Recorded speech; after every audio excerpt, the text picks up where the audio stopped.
Today we're going to be installing this Fitcamx dash cam. The reason why I went for this one versus, let's say, the Garmin one that I had installed on a previous vehicle is because of this area here. And I didn't want to add anything else to it. I wanted an OEM fit. And so I was looking, and initially I was going to buy a OEM Lexus one. However, I couldn't get them to sell it to me without them having it installed, and it was going to cost like $800. So I would look for another like OEM style replacement, and I found this, and I reached out to them. They gave me 8% off. It's 4K, and it's supposed to be an identical OEM style replacement, and you're not even going to be able to tell there's a dash cam here.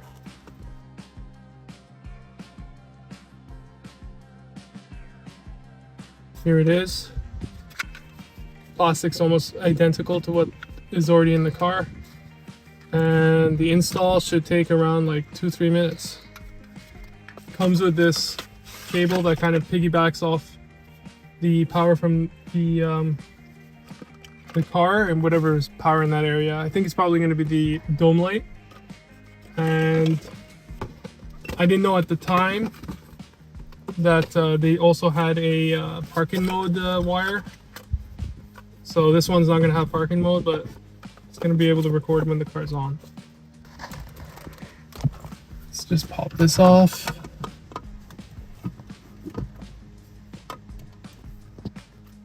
Slide this forward. You got to remove these red tabs and transfer them over there. Jesus.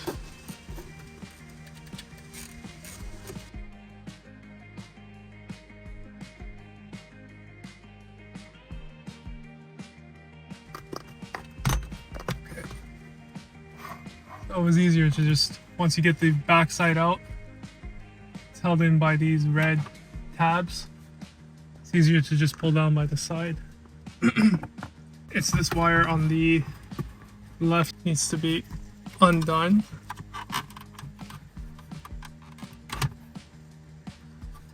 This is just going to suspend itself. Then you plug in the provided wire.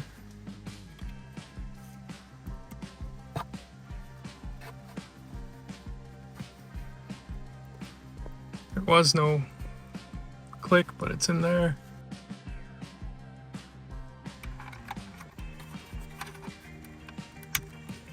I'm gonna put this one on, and I'm gonna run the wire through the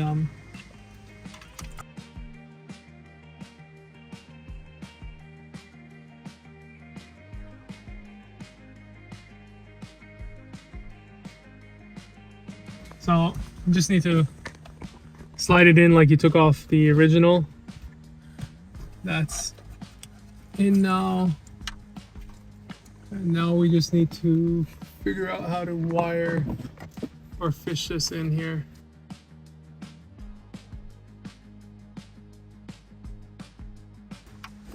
Wasn't too bad. Now plug it in.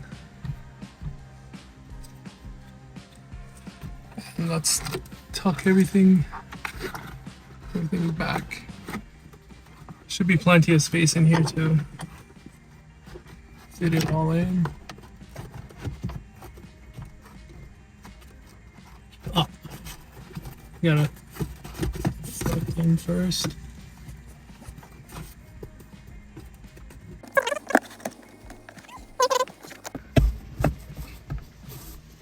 Let's cover back on.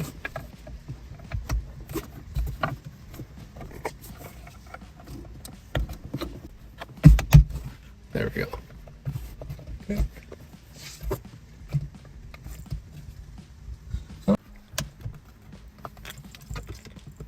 Still.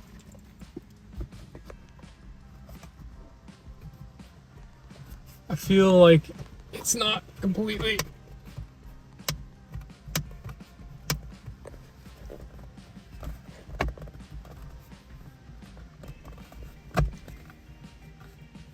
There. What do you think? I think that's fine.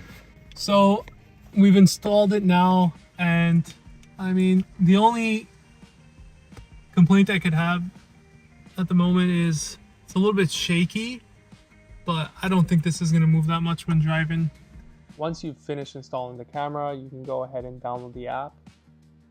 It's relatively easy to connect to, takes a few minutes via Wi-Fi, and then you can go ahead and customize your camera settings, sound recording, speaker volume, video resolution. These are the settings that I used. I'd also like to point out here that the app was extremely easy to use compared to, let's say, the Garmin app that I've used in the past, which was very glitchy, made it almost impossible to stream footage out of the camera to the phone. Here it was very easy. As you can see, this is live footage being streamed to the app. Downloading the files were extremely easy. Considering the size of the files, the transfer rate was very quick. Overall, very nice app to use. And here is some footage of us streaming directly to the phone while driving. As you can see, it's very quick. And here is some more footage of us. This is downloaded footage that we took. Everything is clear. You can distinguish signs. The footage is very nice. So overall, I like the camera and I like the camera app. If you'd like more information on this camera, I'll throw the information in the description box. And this camera gets a thumbs up from me. So thank you for watching, and talk to you next time.